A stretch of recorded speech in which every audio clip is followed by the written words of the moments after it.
the Mammoth.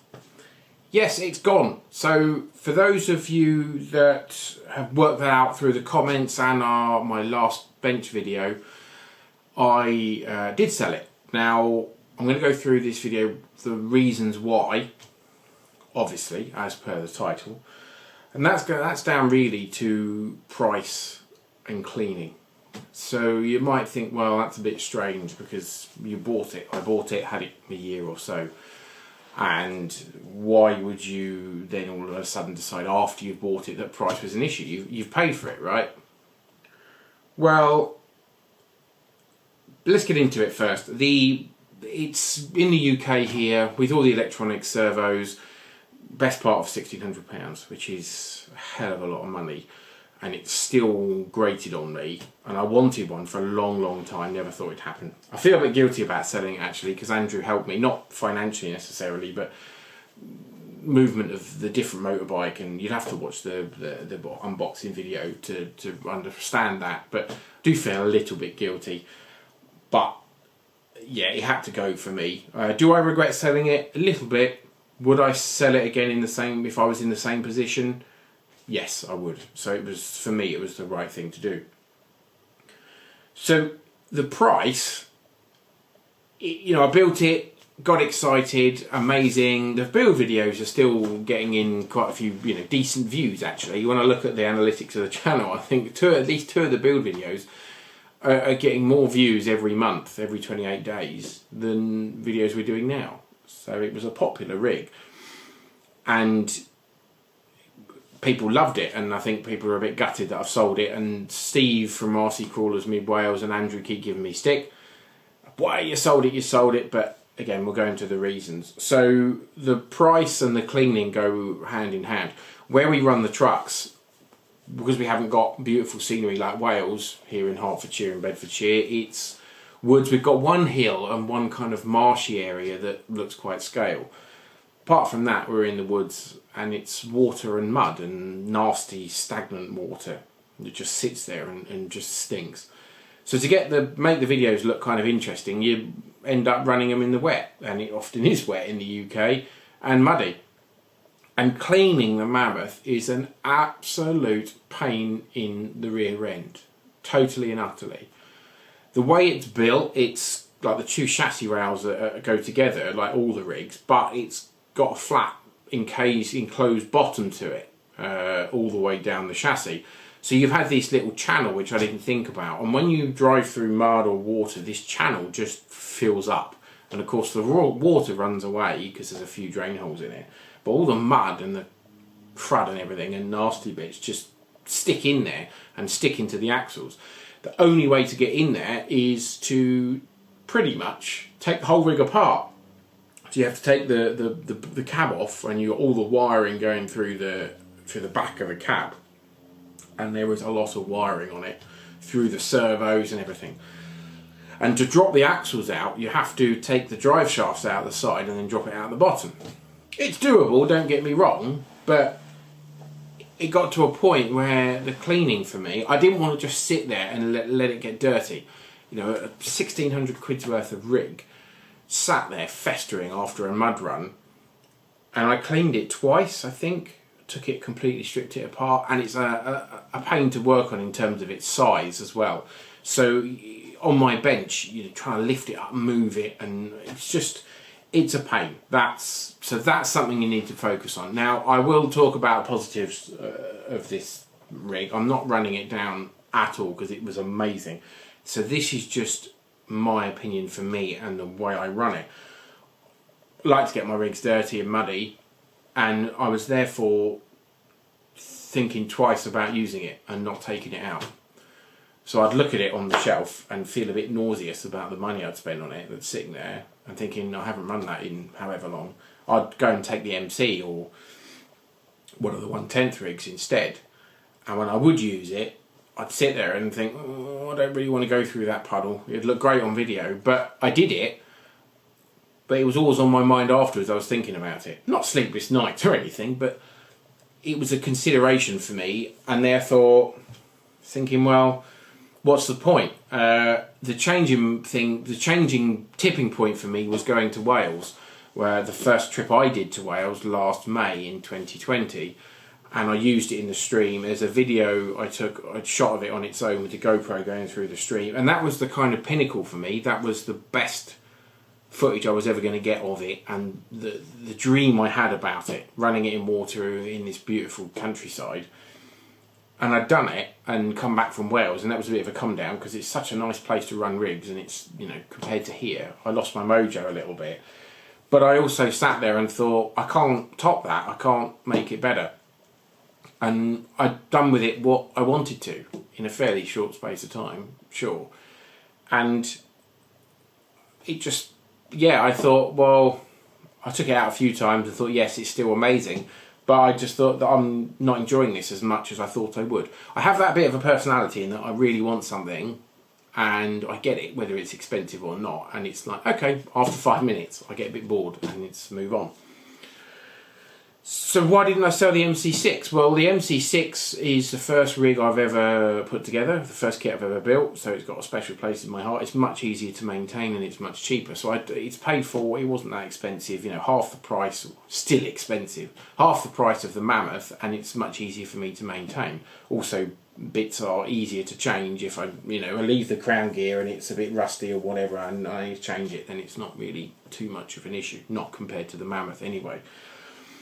So that is the big thing about it, was the cleaning was an absolute faff, and the price just, yeah, it made me feel guilty. Now, I always said, was it worth the price? It's a bit of a funny one. I could argue both sides of that, because relatively speaking, the way it was built and the engineering behind it, I think it's fantastic. So yes, it is worth the price. But then similarly, not long after I bought the Mammoth, I bought my 15-year-old Kawasaki Z750, and that was about £900 more expensive, and it's mint condition, 18,000 miles, and it's a motorbike. And you're thinking, how can that be? The price difference between the two, that just doesn't add up for me, and that added to the guilt. And I also didn't want to tell people, family or whatever, how much was that, you know? I'm thinking, I don't want to tell anyone. Almost a bit of embarrassment, I suppose. So that's why I thought I sold it. Well, that's why I did sell it, and I didn't think I would be able to sell it because it's a lot of money for, to buy a second-hand rig. And I was very open about it, and it was a good sale. And I can't remember the guy's name that bought it, but he seems to be happy with it, so that's great. And yeah, get on to its good points. It's an amazing piece of kit. Its one downfall was the big fat bumper on the front, that it meant approach angles weren't great. But if you don't know, Andrew's got an MC8, and part of the reason of getting the Mammoth was there's always some competition with it between us, was I wanted an 8x8 and I wanted something that would be better than the Mammoth, better than the MC8, and 90% of the time it would walk all over the MC8, quite honestly. It was just a monster thing, absolutely monstrous, and it was so capable. It was noticeably more capable than any other cross rig I've seen driving or come across, most certainly. But it was a monster. It was heavy. If you broke it and needed to carry it, you needed to have gone to the gym without a shadow of a doubt. So it was awkward to use. But if you aren't going to be bothered by the price, because I've got a family, mortgage, and I've got to be realistic about it, that I've had it, done it, would I do it again? Yes, without a shadow of a doubt. Would I sell it again? Yes, probably, most likely. If I had more money and money wasn't an issue, and I could leave it a little bit dirtier and not have to worry and panic about it so much, I probably would buy another one. If I came into a lot of money all of a sudden, yeah, I probably would buy and build another one, because they are that good, and therefore I wouldn't sit there and feel guilty about it. And yeah, I think this hobby it's a rich man's hobby for something like that. It's certainly, not something that I could outlay on. There probably is a third reason that Andrew and I were talking about the other night while we were having gaming on the Xbox, about changing. Now, I'm doing the Jeep body shell for my SCX-10. This body shell was £85. I'm doing a bench video about this. That's another one that will come soon. £85. and thinking I could have 2 of these, or my Land Rover D90 shell was £56, and it means that you have a body, a chassis that you can change it and easily change body shells. Well, with the Cross rigs, you can't do that. Mammoth, you can't do that. So once you've built it and done it, painted it, that's it. It's kind of game over. Same with the MC6 a little bit. In actual fact, I'm thinking about getting another cab and changing the bed and stuff like that. So that's another thing that started to whet my appetite, is a little bit of scratch building. The D90, mating a body shell that wasn't meant for that chassis.